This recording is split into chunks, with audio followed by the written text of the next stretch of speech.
आज के वीडियो में हम जिस व्रत कथा का वर्णन करने वाले हैं, इस व्रत कथा का नाम है इंदिरा एकादशी व्रत कथा। भक्तों, एक समय की बात है जब धर्मराज युधिष्ठिर भगवान श्री कृष्ण से कहने लगे, हे भगवान, मैंने भाद्रपद शुक्ल एकादशी का सविस्तार वर्णन सुना है। अब आप कृपा करके मुझे अश्विन माह के कृष्ण पक्ष की एकादशी के विषय में भी कुछ बतलाइए। इस एकादशी का क्या नाम है तथा इसके व्रत का क्या विधान है और इसका व्रत करने से किस फल की प्राप्ति होती है। भक्तों, इतना सुनते ही भगवान श्री कृष्ण कहने लगे कि अश्विन कृष्ण एकादशी का नाम इंदिरा एकादशी है। यह एकादशी पापों को नष्ट करने वाली तथा पितरों को अधोगति से मुक्ति देने वाली होती है।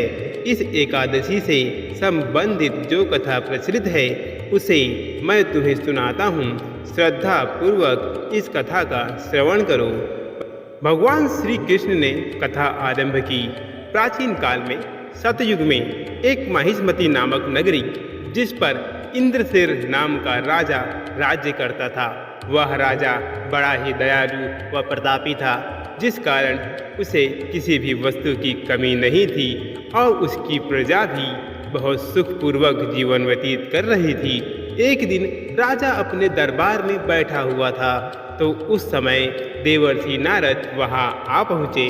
नारद जी को देखकर राजा अपने आसन से उठे और उनका भव्य स्वागत करके उन्हें प्रणाम किया और उन्हें आसन ग्रहण करने को कहा। इसके बाद देवर्षि नारद जी ने राजा इंद्रसेन से कहा, हे राजन, आपके राज्य में सभी सुख भोग रहे हैं। प्रजा को किसी प्रकार की कोई कष्ट या दुख भी नहीं है। मैं आपकी इस उदारता को देखकर अति प्रसन्न हूँ। नारद जी की बात सुनकर राजा ने कहा, यह सब आपकी कृपा है जो मेरे राज्य में हर प्राणी सुख भोग रहा है। इसके बाद राजा इंद्रसेन ने महर्षि नारद जी से आने का कारण पूछा और कहा कि मैं आपकी क्या सेवा करूं जिससे आप प्रसन्न हो जाएं। राजा की बात सुनकर नारद जी बोले, हे राजन, मैं एक बार यमलोक गया तो देखा कि तुम्हारे पिता भी वहाँ पर बैठे हुए थे। हे राजा, तुम्हारे पिता तुम्हारी तरह बड़े ज्ञानी धर्मात्मा थे, किंतु एकादशी का व्रत उन्होंने कभी नहीं किया, जिस कारण मरने के बाद वे यमलोक को गए, जिस कारण वो बहुत दुखी हैं। उन्होंने तुम्हारे लिए एक संदेश भेजा है। राजा ने पूछा, क्या संदेश है देवर्षि, कृपा करके मुझे बताइए। तब नारद जी ने कहा, हे राजा, आपके पिता ने मुझसे कहा कि आप मेरे पुत्र इंद्रसेन के पास जाइए, जो इस समय पृथ्वी पर महिष्मती नामक नगरी का राजा है। उसके पास जाना और कहना कि मैंने पूर्व जन्म में कुछ बुरे कर्म किए हैं, जिससे मुझे यह लोक मिला है। यदि मेरा पुत्र मेरे लिए अश्विन महीने की कृष्ण पक्ष में आने वाली इंदिरा एकादशी का व्रत पूरे विधि विधान व श्रद्धापूर्वक करेगा तो मुझे इस लोक से मुक्ति मिल जाएगी, जिसके बाद मैं स्वर्गलोक में वास करूंगा।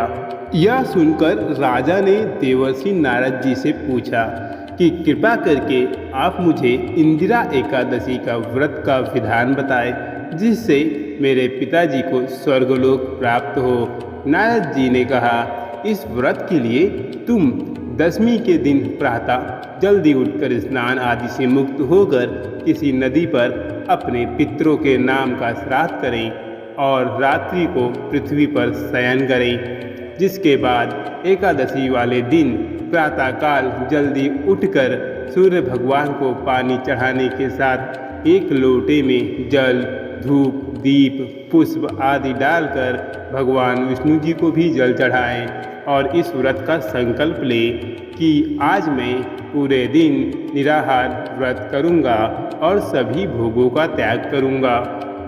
इस प्रकार इंदिरा एकादशी व्रत की सभी विधि बताकर नारद जी वहां से चले गए और कुछ दिनों बाद इंदिरा एकादशी आई।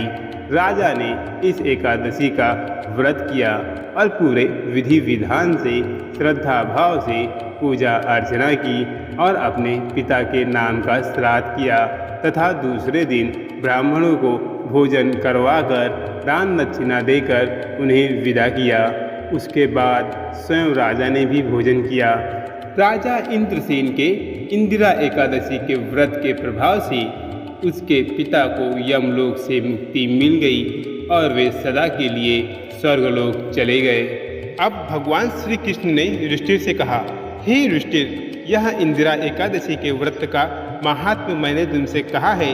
इसके पढ़ने और सुनने से मनुष्य सभी पापों से छूट जाता है और सभी प्रकार के भोगों को भोग कर वैकुंठ धाम को प्रस्थान करता है।